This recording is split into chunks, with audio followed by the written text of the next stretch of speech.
ever is required. Of course, many of these young people mature late, and mathematical capability is not the only kind of creativity they hold. This is not an issue to the top elites. They apparently wish to select for numerical facilities, music, language, math skills, because the owners of such talents are more likely to be linear in their thought rather than holistic thinkers. The idea is to present geniuses with outward dazzling skills, but little in the way of insight or determination to investigate the realities of the larger picture. And that larger picture is coming together when you begin to study who is it that attends the Bilderberg meeting? What is their agenda? What are their related agendas? What are their conflicts of interest? We're going to get into some of that today, and throughout it, they're going to be revealing just some of the technical people who've attended Bilderberg just over the past few years. Bill Gates, probably the most notable, the already most deeply steeped in evil, but others are being brought onto this platform. And what really is at Bilderberg, just the larger cartel.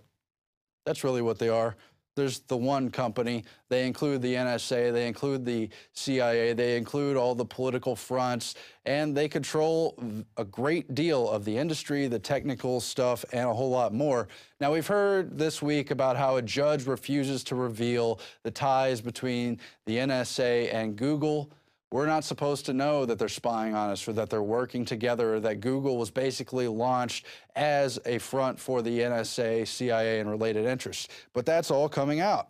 And you see Eric Schmidt attending annually at Bilderberg. He got confronted last year, and it's kind of funny, too. He thought that people wouldn't know how to speak English just because they were in Europe, but they did. He got shouted at. He didn't like it. They even had some of the videos pulled from YouTube of people confronting Eric Schmidt and the other Bilderberg attendees who got caught walking down the sidewalk. Very interesting. But back to Facebook, this week they're in the news, of course, because the IPO is about to happen. They're about to be declared as a $100 billion company, really topping anything Bill Gates did or any of these other newfound billionaires, because it's part of that larger myth of wealth. Those who have the wealth are supposedly in control. Therefore, they associate with the elite. Therefore, they pull the strings. Therefore, it's not surprising to find them influencing this and that in social media and online and our new reality, what's considered the mainstream culture they're always trying to sell. And so you see Eduardo Saverin wanting to leave the country, wanting to renounce his citizenship, but of course cash in on that IPO.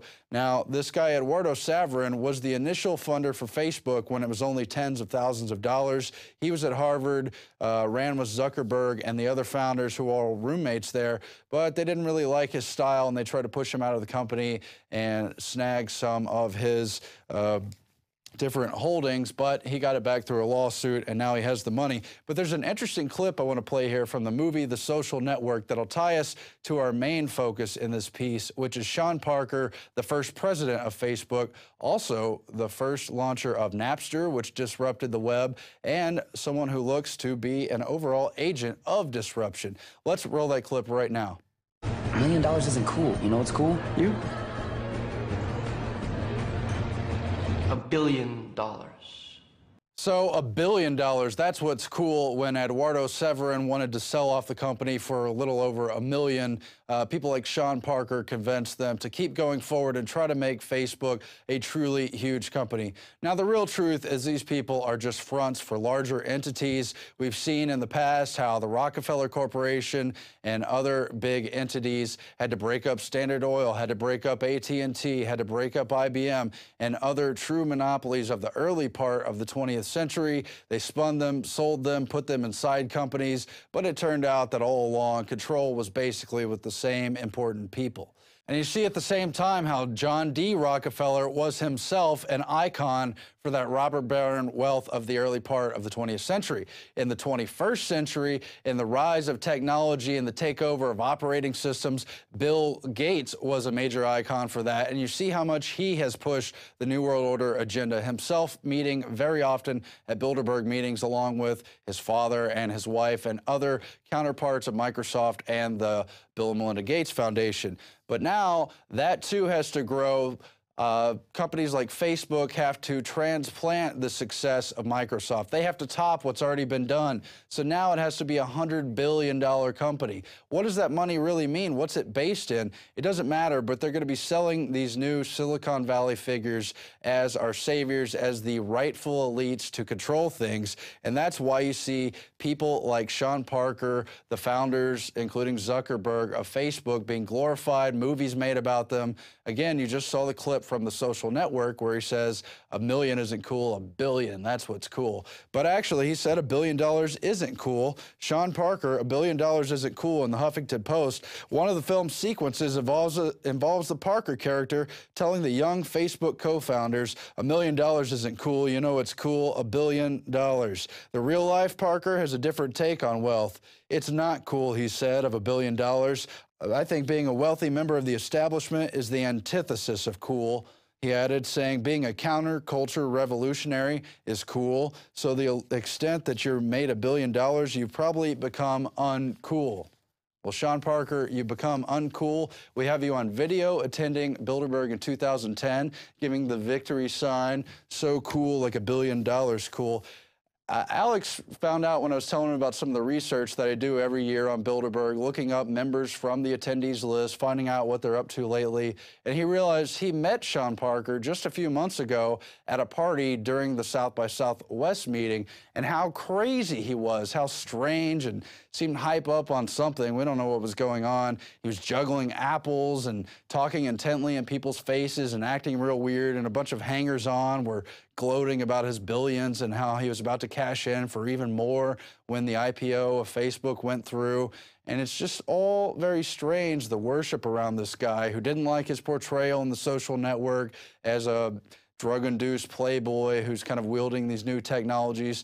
And yet, when Alex met him at the party, it really seemed like maybe he did fit this kind of super egotistical character, really reveling in his connections and wealth and total trendiness. He was there at South by Southwest, appearing with Al Gore, talking about how soap is bad and how they have to hack democracy and use social media to take over voting, and they've got all these new companies. We're about to get to that.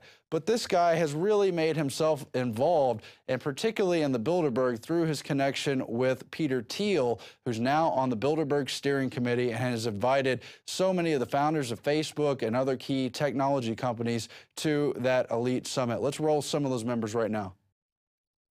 And you see just some of the invitees from the 2011 list there in detail. Craig J. Mundy, who's the Chief Research and Strategy Officer for Microsoft. But let's go back to where they show their names and faces, and we can talk about the gathering they brought together to discuss things like the future of privacy on the internet, the future of cybersecurity. There's Peter Thiel.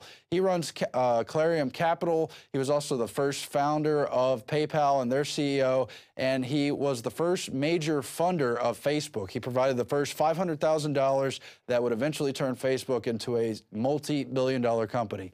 Next, we have Mark Zuckerberg. He and his sister were rumored to attend the Bilderberg meeting last year in St. Moritz. We can't confirm that directly, but the New American did write on the topic and said they had a meeting basically about how they learned to love the end of privacy, to accept all the NSA backdoors to Facebook and the other super technology. And you remember, it was only in the past months where it turned out Zuckerberg had referred to the early Facebook members as dumb effers for giving all their data away, and of course he was going to use that data. You saw people like Eric Schmidt laughing about how you shouldn't do anything on the internet you don't want to do in public, and on and on. And his sister has also made a lot of outspoken comments about what a joke privacy was, and apparently they had a big confab at Bilderberg last year over the Facebook issue in particular and the future of online privacy. And it makes a lot of sense because they had at least 4 or 5 funders or key members or founders of Facebook there. We don't know if the Zuckerberg family themselves showed up, but it would certainly fit with the other information. But we know other people showed up and were on their official list. Of course, each year there are many people not on the official list. This is Chris Hughes, a co-founder of Facebook, and he was also credited as being the kid who made Obama president. How? Through social media. And we're about to get even more into that, but he helped get the list together in a 21st century high-tech way to really connect with people who might vote for the president, who might raise money for him, or who might just spread the trendy word about him. You also saw Jeff Bezos. He's the CEO of Amazon. He was at Bilderberg last year. He's running, of course, with the Peter Thiel crowd, because Peter Thiel runs Clarion Capital. He runs Sequoia Capital. They run the Founders Fund. All these are important hedge fund and other funding mechanisms that decide which projects live and which projects die, which projects are going to become a multi-billion-dollar company, and which projects are just going to be prototypes for someone else to take over. You really see that going on Silicon Valley now, and they make up basically about 20% of the NASDAQ index, and that means a lot of our GDP, but it's more than just dollars. It's what is going to be the reach of social media? How impactful will they be on socially engineering society, something the elites have been working on for over 100 years. Let's go back to that list and finish off the attendees. You also saw the CEO of LinkedIn, who is also one of the Facebook founders. His name is Reid Hoffman. And then after that, you have, I think there's one other guy in there. But the point is, all these tech geeks came together at Bilderberg. The question is why? And of course, Sean Parker of Napster, the first president of Facebook, he wasn't there last year, but the past year. The point is they're there every year. Again, Peter Thiel is on the steering committee of Bilderberg and runs a lot of the finance operations on Silicon Valley. Such an important connection there. But it gets even more interesting because Sean Parker calls himself a disruptor. Forbes has the headline, Sean Parker, Agent of Disruption. Who is he? He is basically an early teen genius who learned to hack when he was just 14, 15, some odd years old, started his own companies while he was still in high school, got around some of the high school requirements so he could start doing some of his online money making. And then in Virginia, where he went to high school at none other than Chantilly High School, right over there where the Bilderberg meeting's about to be. He won the state computer science fair for developing a web crawler and was recruited by the CIA at age 16. Sean Parker, CIA, Agent of Disruption. And so as all this stuff with privacy shapes, you've got also attendees at the Bilderberg meeting, including Christine Varney, the former Obama U.S. Assistant Attorney General for Antitrust Division, now working for the tech companies to guard privacy. You've got Google in an antitrust probe, and all this stuff is building to a crescendo, while Sean Parker says it's time to disrupt the elections. He says defeating SOPA was the nerd spring, the thing him and Al Gore called for at South by Southwest and in the months previous leading up to it, using the name playing off of the Arab Spring. You've got headlines here like Vodason, social voting ready to disrupt the 2012 presidential election. You've got headlines like Sean Parker, this election, social media will determine the outcome. And it all adds together. You've got Sean Parker in this article, 5 interesting things Sean Parker said yesterday. He says, politics, for me, is the most obvious area to be disrupted by the web. Campaigns themselves and all forms of special interest groups and PACs are driven by huge amounts of cash. If you're a PAC, you're spending hundreds of thousands of dollars to mobilize single-issue voters. Taking money out of politics with campaigns is possible through social media. Like with all the other groups, they're spending a fortune basically for maintaining